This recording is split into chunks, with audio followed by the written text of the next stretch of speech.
Hello everybody and welcome to Cinema Savvy. It is myself George bringing you a brand new review, and today this is my review for 65, of course starring Adam Driver and written and directed by Beck & Woods, which is now out of cinemas worldwide for people to watch. Adam Driver Fight Dinosaurs, basically the tagline of the film. And with this already being out, I want to hear your thoughts, so please do comment below with your thoughts on 65. If you enjoyed the film, if you disliked the film, I'm really curious to know what your thoughts are, so please do comment and get involved. You want to find out about what other videos are coming up? There's a lot of videos coming up. Go find us on social medias, Twitter and Instagram at cinema_savvy, Facebook and letterboxd.com/cinemasavvy with a link to Redbubble in the description below. But aside from that, let's talk 65. A film that's been delayed well over a year. A film starring Adam Driver, so naturally I was excited for it. Even before we knew dinosaurs were going to be in it, there was a tagline that a space pilot crash lands on another planet, and it's a survival type film. That was the talk when this was in production. I think this shot in 2021, shot a very long time ago, but was delayed a year, as I said, and it got its new release date. And truth be told, I was quite curious. You got the writers from A Quiet Place. That's a brilliant tag to get, given how well those films have come out. Of course, not the directors of The Quiet Place, just the writers, which I think is very important for this film and potentially how it might have turned out. But either way, I think a lot of people were curious. For me, at least, it's an Adam Driver film. Of course, I'll be there. I'll be there opening weekend, as I have been. And then we're kind of going to paddle into how things have come. Leading up to the film, is there any hype? The trailer was great. Dinosaurs, Adam Driver, kind of looks like a pulse rifle from Alien. Sold. It was an easy concept to sell to me. Then more news starts to come out. 90-minute runtime. Even better. We've just had that with Cocaine Bait. The 90-minute runtime is so underappreciated these days. And it's frustrating when films try not to do it too much, or they do a 90-minute runtime and get it wrong. Unfortunately, like 65. And that's sort of my initial thoughts on how I viewed the film today. I was very curious in following the build-up to this release. Multiple reports are emerging. Sony hadn't decided what version of the film to show. When you delay a film a year and you still don't know weeks before the release what version to show, that's very worrying indeed. And that was my worry heading into this release. Obviously, we've got Sam Raimi is credited as executive producer. There were murmurs, rumours elsewhere that he was at one point attached to direct before Doctor Strange. I don't know how true that is. I'd imagine over the coming weeks there might be more news drops if this film does pick up that sort of stuff. But to me, that'd explain how Adam Driver's ended up in this film, given that he sort of collects auteurs to work with, and Adam Driver in a Sam Raimi film would have been bloody amazing. And I can see the seeds of how this would have worked as a Sam Raimi film today as well. But obviously that's a very different film, a very different story. That's not what I'm reviewing. I'm not here to moan that it wasn't a Sam Raimi film, even though it would have been so much more entertaining. But that being said, when you've got a film with a 90-minute runtime, the tagline Adam Driver Fights Dinosaurs, I'm very easy and open-minded about what I would like to watch. I can take a 3-hour film, the character depth. Let's take Taft the other night, for example. I would love to watch a film like that. At the same time, I'd then like to have a sort of, I call them, it's a blockbuster season, and we're moving into blockbuster season. We're getting this once, we can switch your brain off and that sort of thing, and that's what I was really hoping for, a film that stars Adam Driver fighting dinosaurs again. And the problem with marketing it in that sense is he doesn't really get to fight dinosaurs much. Don't know if it's his fault, I don't know if it's the story, but something's just missing from this entire film. And I didn't go in to be like, oh, I'm expecting like the Jurassic Park of dinosaur films. It's never going to happen. But when we've got an astronaut that's crash landing onto Earth 65 million years ago, which as a premise, by the way, is quite exciting. There's not any specifics given out in the film.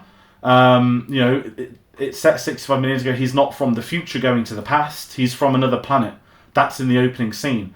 I'm like, okay, I can take that. I can live with that. And then, as I said earlier, when the reports are coming out about what version they wanted to show, there's certain decisions. I'm not going to really spoil it as such. But if you know how it ended for the dinosaurs, you'll know what I mean if you've seen the film by that, it's very strange that was also placed into this film. And I just think this is a film that's trying to do too much when at its core it could have been a great film. I struggled with the story and the direction. And I think kind of in line of that, I try not to go in on CGI and whatnot. This is clearly a lower budget film, but when you're marketing dinosaurs, it's great in the marketing to tell and not show. But when you're watching the film, you need to show and not tell. And I'm not talking about the first hour of Jurassic Park where it's about anticipation, it's about build-up. That is just craftsmanship. That is direction.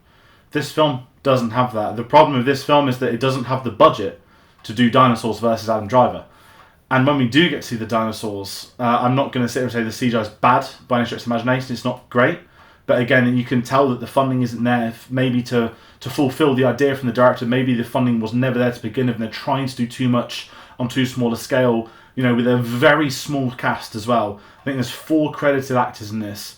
That's what's quite surprising. And again, retaining budget, you've got an A-lister in Adam Driver, of course, now, to me, one of the best actors working today. He's my favourite actor. Him being attached to a project, I think is great. But I just felt like this is one where a couple of rewrites, I think, really could have made this film go from having potential to being great. I just think something's been lost in the filmmaking. Is it in the editing? Is it the version they've shown? I don't really know, and that's what's frustrating, because there's a great soundtrack in this film as well. I was surprised at how much I enjoyed the soundtrack, and like the sort of, not traditional science fiction, but you go back to Planet of the Apes in the 60s and how the score was used in that film.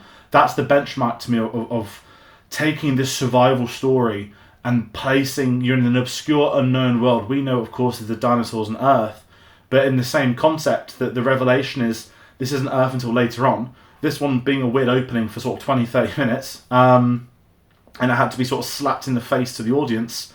This is on Earth. 20 minutes in, if you didn't get it by now, you definitely get it. And I think that's frustrating when they don't know how to communicate to the audience through storytelling. They just have to rely on an on-screen visual that was unnecessary. Giant T-Rex footprint, then 65 million years ago, a survivor crash landed to Earth, and then Earth in bold. We understand that, and I think you should be trying to convey that in the story, and there's certainly mechanisms for them to have done that in the story. I just think it was a case of them trying to be too smart, and I don't like saying about writers that try and come off like that. It's a very easy trope, it's a very easy thing people pick on. But as I said, the writing isn't a fundamental when you've got a dinosaur film. People just want to go to cinema watch dinosaurs. I went to a 1 o'clock in the afternoon showing today, and it was absolutely rammed. I didn't expect it for this film. But again, you're marketing Adam Driver versus dinosaurs. People will go. It's Kylo Ren versus dinosaurs to the general public. People will go. And I think that's what's frustrating, is that they're not going to get that from this. And certainly for me, the biggest loss of the film is the lack of dinosaurs. That every time you see something, and I'm not going to sit here and try and name dinosaur species. I'm no expert at all in the slightest. I'm sure there's articles everywhere on what dinosaurs were in 65. I just didn't feel there was enough to grip me. It just felt like a very typical survival film. We've got the estranged father with the adopted daughter mechanic. I'm sat there thinking this is the one role Pedro Pascal seems to have lost in that respect. Had him in The Mandalorian with Grogu, had him in The Last of Us with Ellie. I started thinking, could Pedro Pascal have done better in this film today? Because he keeps doing those kind of roles, and I'm glad he wasn't. Not anything on Adam Driver. It's great to get Adam Driver. And he's very good in this film. I thought he's got great chemistry with the actress that was in there. He's got a very good scene where he gets to act, which is probably going to get clipped and used for memes everywhere. If you've seen the cave scene, you know what I mean by that. But I just think something was missing, that I was just lacking that connection from screen to my mind. How am I interpreting it? I don't need a great story to entertain myself, but I didn't find this entertaining. We look at Cocaine Bear from a week or two ago, 90-minute runtime, absolutely perfect pacing, the writing involved with that, how it was directed by Elizabeth Banks. This just doesn't have any excitement. You've got dinosaurs, you've got T-Rexes, and there's no oomph factor. And I don't need it to be Jurassic Park, and I don't need every dinosaur film to live up to that in expectation, but it's the film people are going to go to. And I just felt when you're unveiling these dinosaurs, I get the budget's not there, but when it's pitch black at night and you've got more T-Rexes, I'm like, great, it's the end of Jurassic World 3 again, or Jurassic Park 2, and there's so many things like that it just stands out in the wrong way. And I'm kind of at a loss, because I shouldn't have high expectations for a film like this. Film that wasn't screened for any critics in the UK. I don't regard myself as a critic, but when the actual big dog critics are not having a singular screening, that's when the worrying signs are coming. And I haven't even checked the Rotten Tomatoes. I'm not too fussed about attributes like that. As I said, the audience was quite busy today. That might work in its favour, they didn't screen it to anyone, but I'm going to struggle to see how people connect and enjoy this. People might think, it's fine. And maybe that's it. Maybe this is the kind of film that's going to be streaming on Netflix in 6 months. It probably is the kind of film that's going to be streaming on Netflix in 6 months, and I've said that aloud. And that's kind of how I envision it. Everyone will have forgotten about this in a couple of weeks, and it'll be known as the Adam Driver versus dinosaur films, where he didn't really get to fight many dinosaurs, which is frustrating, because there's a good concept, there's good ideas, there is just not the right execution. And kind of going back into that Sam Raimi stuff, one thing I thought watching it, take the director aside, this concept, the crash landing in the past, with futuristic tech against dinosaurs, make it a slasher survival film. Give yourself 5-6 people, off them one by one. I think that could have been so much more entertaining. It would have been much better as an audience to be invested within characters, invested within actors. Would have been better for the writing. I just think there's some good concepts here that unfortunately don't get the payoff they at least deserved or should have been thought about. And that's where I've struggled, and that's where I stand with this. That I've seen this film. This film's existed. I've got my Adam Driver collection. I'm gonna obviously pick it up on Blu-ray when it comes out on Blu-ray. And it's kind of how I feel with it. It's a weird one. Would I recommend this to watch at the cinemas? I'm going to be blunt. No. If you like Dinosaurs, you don't need me to recommend it to you. You'll be watching it. But with everything that's out at the moment, Creed 3, Cocaine Bear, this slips a lot further off. I've never seen a Scream film, which is why there's a Scream review. Sam, who's on our last videos, has seen it and loved it. So use that recommendation. If you're into Scream, watch the Scream films. But I think this is a low down one. This is one that's come out now. We've got a few big films coming out in the next couple of weeks. We've got one of the highlights today was getting the John Wick trailer again. So there's going to be a lot of coverage of that sort of stuff happening. But I just think now this film has been and gone. That's kind of how I feel with it. It's been and gone. It's existed. And that's kind of rounding out a review, which is quite sad. I don't like coming on to talk about reviews in that sense of things. But it's how I felt, and it's kind of not how I expected it to be. I went in with the lowest expectations. We were getting, what would you call it, like The Room, but for dinosaurs. That's how some people were talking about this before it came out. I didn't think it'd ever be that bad. I just think as a marketing strategy, they didn't want to screen to critics to give it any more bad rep. It's come out, people wanted to watch it, people are going to go watch it. There weren't reviews to tell them not to go watch it. So that's going to round out my weird review on 65. Again, even the title's weird in itself. Maybe they'll change it. Like Edge of Tomorrow, when it randomly got called Live, Die, Repeat on the Blu-ray, which was the original name. Maybe the Blu-ray will say 65 million years ago. Doesn't really help, but that's sort of where we are with this film. So that's going to round out the review. Thank you all for watching. As I said, there's a lot of stuff happening. In the night, we're going to drop a Rocky 3 4K review. That's going to be recorded a little bit later on. We've got the Oscars tomorrow. We've had our Women Talking entire reviews go up. Our 10 Best Picture nominee playlist is complete. We've got all of our Oscar-nominated reviews on there. We'll be live 5 to midnight UK time because the American clocks are changing. So the ceremony's an hour early, which is great. So we've got tomorrow night, we've got all the Oscars. Monday night, we've got the finale to Last of Us. We'll be live discussing that. That's going to, of course, be great to round out that series, which has been phenomenal so far.